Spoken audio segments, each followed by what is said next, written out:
ଏଇଠି ତେଲରୁ ମାଛ କଡ଼ାଇ ଗଲା ଦେଖେଇଦବ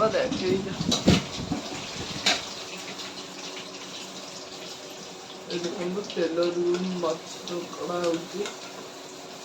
ଆଜି ଗୋଲିଆ ଗୋଲିଆ ପିସ୍ କରୁଛି। ପେଟି ପିସ୍ ଆଜିରେ ଜଳଖିଆ ଆଣିବାକୁ ପଳେଇଲି ତ ପେଟି ପିସ୍ କରିବାକୁ ଭୁଲିଗଲୁ। ଚିଲି ଚିଲି ମାଛ ହେଇଥାନ୍ତା, ମାଛ ତରକାରୀ ଖାଇବାକୁ ପଡ଼ିବ। ଦେଖନ୍ତୁ କେତେ ତାର ଗୋଟା ମୁଣ୍ଡ ଦେଇଛି ଦେଖେଇଦେ। अरे गोटा मुंडा जो तक भाजी में केते खाइयो केंदी ए बाबरा से दुकानी गोटा मुंडा ले जे सॉरी जी आइंस खाउनी ताकू माछ देखौजी तो चिड़ो से चल देगा आगु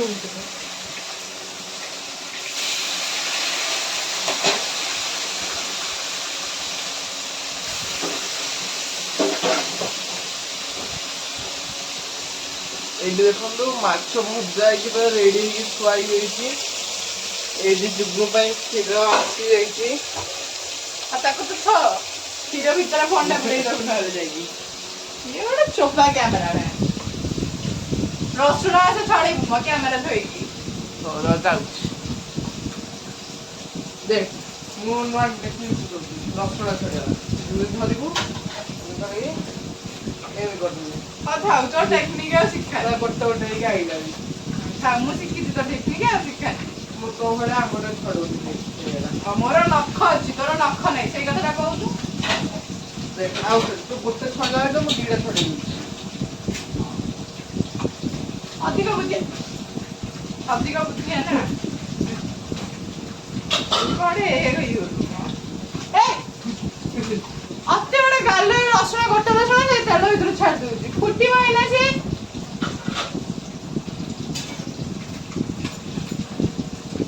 ରସୁଣ ଲାଗିବ ଜୀବନ ମୋର ଭାରି ଲୋକ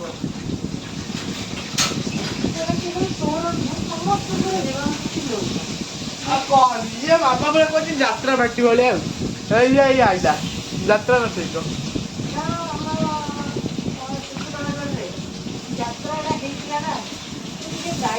ମନେ ରଖିଛି ଛାଡ଼ ମୋ ତ ଦେହଟା ଭଲ ନାହିଁ ଖାଇକି ଡାଇଲଗ ଫାଇଲଗ ମାରିକି ବାସନ ମାଜିବା ତାପରେ ଡାଇଲଗ ମାରିବୁ ବାସନ ଅଧା ମାଜିକି କଥା ତାର ସେ ଯୋଉ ବେଣୀଟା ମୁଁ କରିଦେଇଛି।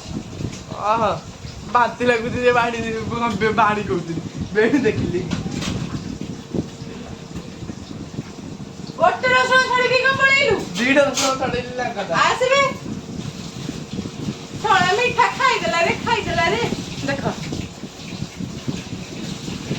ମୁଁ ଦେଖୁଥିଲି କିଛି ଦେଖଉନଥିଲା ଆପଣଙ୍କୁ ମିଠା କାଢିକି ଖାଉଥିଲା ଏ ବାବାଙ୍କୁ ପୁରୀ ଭଳିଆ ଦେଲେନି ନା ସେ ବାବାଙ୍କ ପାଇଁ ନୁହଁ ତାକୁ ମୁଁ ରଖିଛି ଆରେ ତାକୁ ମୁଁ ରଖିଛି ଜଣଙ୍କ ପାଇଁ ଦେଖନ୍ତୁ ଆମର ପୁରୀ ଯାଇଥିଲୁ ଆଣିଥିଲୁ କଣ ଏଇଟା ପୁରୀ ଖଜା ପୁରା ସ୍ପେଶାଲ କିଲୋ ହଉଛି 200 ଟଙ୍କା ହଁ ତୁ ନେଇକି ବିକିବୁ ତାକୁ ସେଇଥିରୁ ଟିକେ ଖାଇଦିଏ କଣ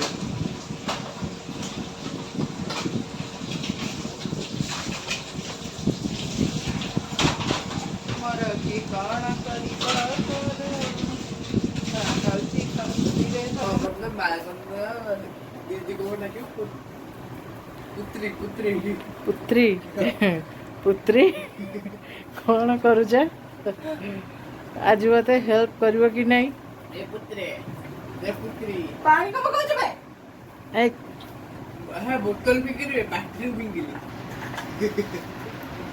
ଏମିତି ହିଁ ଭାଇ ଭଉଣୀଙ୍କର ଚାଲେ ଦେଖିବେ ଯୁଦ୍ଧ ଚାଲିବ କି ଯୁଦ୍ଧ ତାଙ୍କର ଚାଲିଲା ନାଇଁ ପାଟିରେ ମାମୁନି ଜମା ଇଏ କରୁନି ବୁବୁଲୁ ଜମା ନାହିଁ ଆରେ ଦେଖେ ଆରେ ଆରେ ଆରେ ଆରେ ଆରେ ଏମିତି ହିଁ କରନ୍ତି ଭାଇ ଭଉଣୀ ଆଉ କ'ଣ ମାମୁନି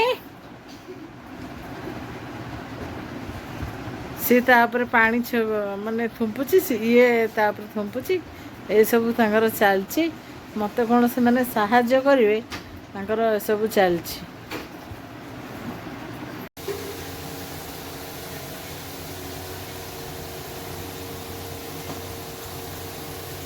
ଏବେ କ'ଣ ଆଳୁ ସିଝା ସିଝା ଚାଲିଛି ଆଉ କ'ଣ ଗ୍ରାଇଣ୍ଡର ସରିଲାଣି? ଆଳୁ ସିଝା ନା ଆଳୁ ଛଣା ହେଉଛି, ଏଇଟା ପାଣି ନୁହଁ ତେଲ। ସରି ସରି ସରି, ଆଳୁ ଛଣା ଚାଲିଛି। ଛାଣି ସାରିଲା ପରେ କରିବ ଗୋଟେ ତରକାରୀ ଆଉ। କିନ୍ତୁ ମୋ ଝିଅ ବହୁତ ବଢ଼ିଆ ରୋଷେଇ ବହୁତ ଭଲ କରେ, ଆଉ ତରକାରୀର ଟେଷ୍ଟ ବି ବହୁତ ଭଲ ରୁହେ। ଯାହା ବି ସେ କରେ ବହୁତ ଭଲ ହୁଏ।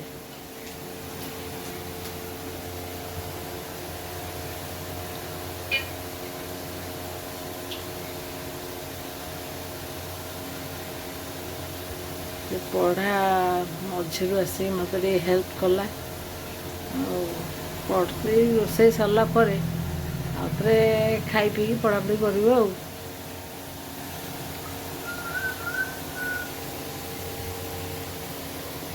ଆଉ ସେ ପାଖାପାଖି ବି ପୁରା ମୁଁ କହିବାରେ ସେ ପୁରା ପରିଷ୍କାର କରିଦେଇଛି।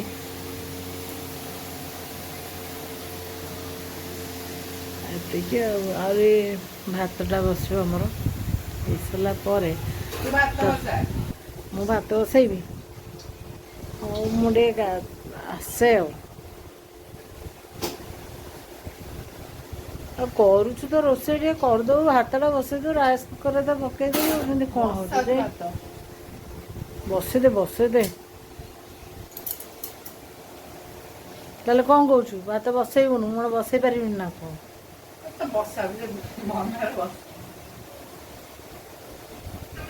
କ'ଣ 3ଟା ଗ୍ଲାସ୍ 2ଟା ଗ୍ଲାସ୍ ଚାଉଳ ପକେଇବୁ ଯେ ଏତିକି ବି ପକେଇ ପାରିବୁନି? ମୁଁ ଯୁଗ ପାଇଁ ବସେଇବି, ତମ ପାଇଁ ବସେଇବି। ହଉ ଠିକ୍ ଅଛି, ନ କର। ତରକାରୀ ବସାଇବା ପାଇଁ ତେଲ ଗରମ କରିଛି। ସେଇଥିରେ କେଜାଣି ଫୁଟଣ ଦେବା। ହଁ ଏଇଠି ପାଇଲି, ଖୋଲିବି କେମିତି କହୁଥିଲି।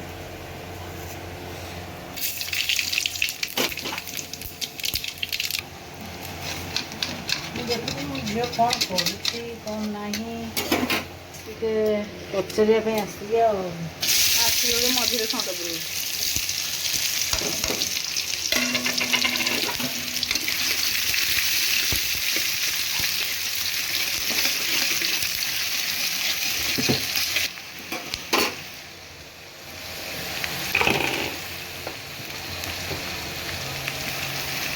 ଧୀରେ ମସଲା ଯିବ।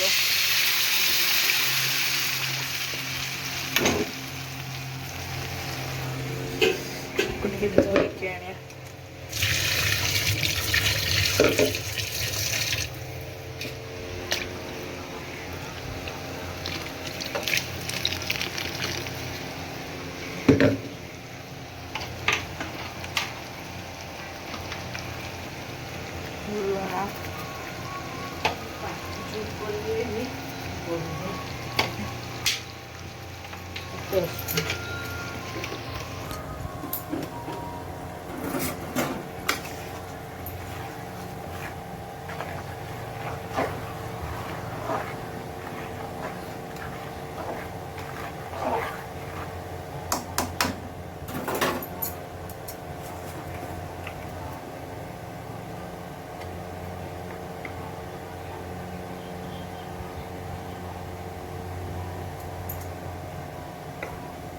हलदी गुंड लंका गुंड पका माछ तक रेड कलर ना भल लगे।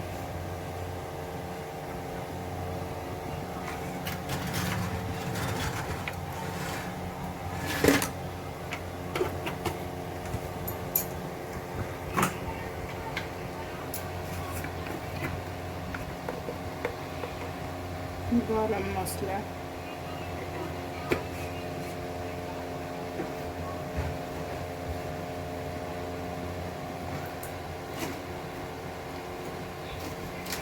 जो चिकन मसला आनी खाली गोटे अच्छी गोटे अच्छे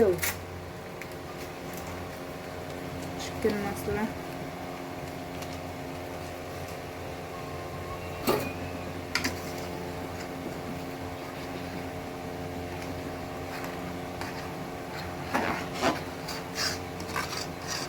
ଏତିକି ଝୋଳ ଏମିତି ଭିତରେ ମାଛ ପକେଇକି ଖାଇଦେଲେ ହବନି?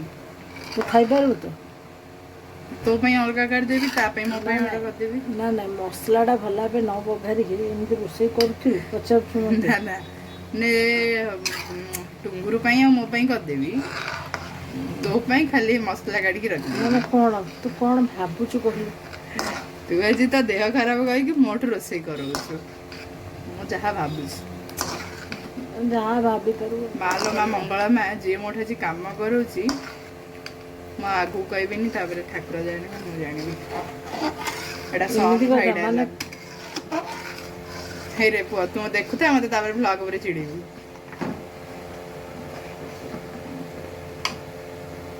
ଏବେ ଏଇଠୁ ଷ୍ଟପ୍ କରିକି ତାପରେ କାଟିଦେଲୁ ହବନି? ତ ଫୋନ୍ ଦେଖି ଏଇଟା ଏଣ୍ଡ ବି ହଉନି, ମାନେ କି ଫୋନ୍ ତୁ ଆଜି ମାମୁନି ଏଇ ଯେଉଁ କଞ୍ଚା ମସଲା ଯେଉଁ ତରକାରୀଟା ସିଏ ଖାଇବା ପାଇଁ କରୁଛି। ଟିକେ ଭଲସେ ରୋଷେଇ କଲେ ହିଁ ଖାଇବାକୁ ଭଲ ଲାଗେ ନା ନାହିଁ କହିଲେ? ଆଉ ରୋଷେଇରେ ବାଗ ନଥିବ ଭଲ ଲାଗିବ? ମୁଁ କରିବି, ତୁ ଖାଇବୁ, ଯାଉନୁ ଗୋଟେ କହିଲା ଦେହ ଖରାପ ବାହାନା କରିକି ଏଠି ବଜ ବଜ ହଉଛି। କହିଲା ମୋ ଦେହ ଖରାପ। ଦେଖୁନାହାନ୍ତି କେମିତି ହଇରାଣ କରୁଛନ୍ତି ସବୁ। ମୋ ଦେହଟା ସତରେ ଭଲ ନାହିଁ। ହଁ ସତରେ ଭଲ ମେଡିସିନ ଗପଟା ମାରୁଛ ତମେ। ଏମିତି ଅପମାନ କରୁଛୁ ତ, ମୁଁ ଯାଉଛି ହେଲା। କୁଆଡେ ଯିବୁ? ଏଇ ଗେଟ୍ ପାଖକୁ ଯିବୁ, ପୁଣି ପଳେଇ ଆସିବୁ। ମୁଁ ଯାଉଛି, ତମେ ତମ ରୋଷେଇବାସ କରିକିରି ଖାଅ ପିଅ। ତୁ ଖାଇବୁନି ତ? ତୁ ଖାଇବୁନି ତ? ଚାଲିଲି, ଭାତ ପକା। ମୁଁ ଚାଲିଲି ବା। ମୁଁ ଆଉ କିଛି କରିବାର ନାହିଁ, ମୋ ଦେହ ଭଲ ନାହିଁ, ମୁଁ ଚାଲିଲି। ତୁ ପାଟି କରନା, ଭାତଟା ପକା। ଏଇ ଭାତ ପକା, ଭାତ ପକା। ହଁ ହଉ ମୁଁ ପକେଇବି ଆଉ ପଛରେ ଆଉ। ଦେଖନ୍ତୁ, ପଛରେ ସେ ଭାତ ପକେଇଦବ କହିଲା, ଭାତ ବି ପକେଇଲାନି, ତା ଦେହ ଭଲ ଲାଗୁନି କହିକି ପଳେଇଲା।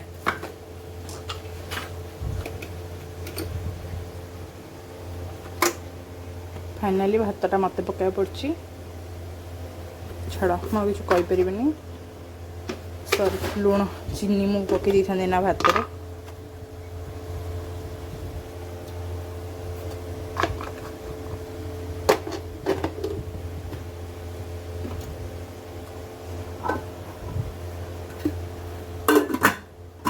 ପକେଇଲାନି, ସେ ପଳେଇଲା, କହିଲା ମୁଁ ଯାଉଛି।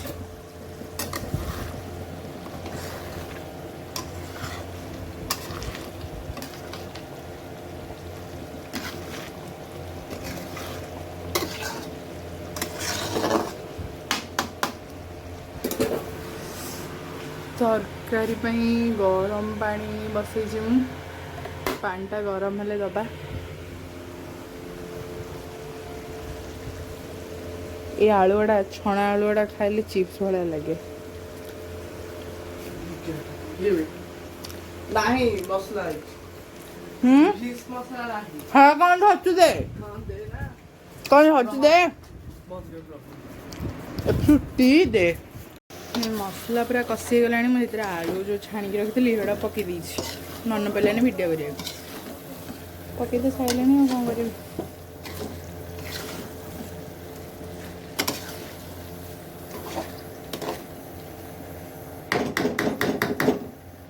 କିଛି ସମୟ ଏମିତି ଛାଡ଼ିଦେବ ଟିକେ।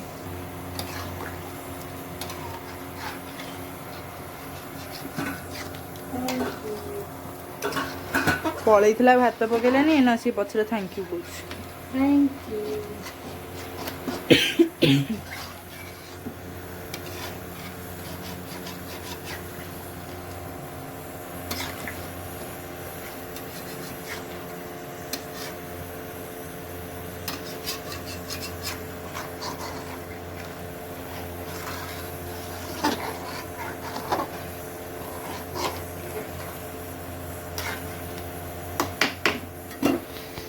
ଆମେ ଭଜା ମାଛ, ଛଣା ମାଛ ପକାଇଦେବା।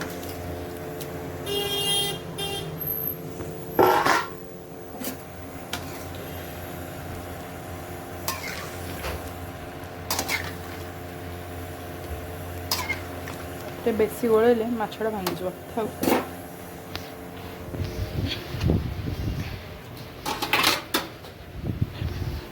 ଏବେ ଏଇଟାକୁ ଏମିତି ଘୋଡ଼େଇକି ଛାଡ଼ିଦେବା। ସେ ଟିକେ ଫୁଟି ଯାଉ, ତାପରେ ଦେଖିବା ତରକାରୀ କେମିତି ହେଇଛି। तरकारी फुटीगलाणी बंद करदे झोल मध्य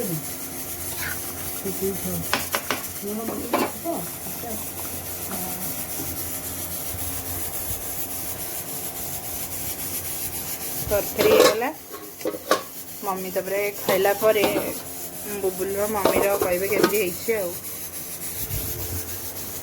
भात भी ହେଇଗଲା कैमेरा धुआं पशिगला आमर ए माछ तरकारी ହେଇଗଲାଣି ଆଉ ଖାଇବାକୁ ବି ବଢ଼ା ହେଇଗଲାଣି ଆମେ 3 ଜଣ ମିଶି ଖାଇବୁ ଆଉ ରହୁଛି ବାଏ वीडियो पूरा लास्ट पर्यंत देखिए और लाइक करेंगे सब्सक्राइब करेंगे जी भी नुआ थे सब्सक्राइब करेंगे।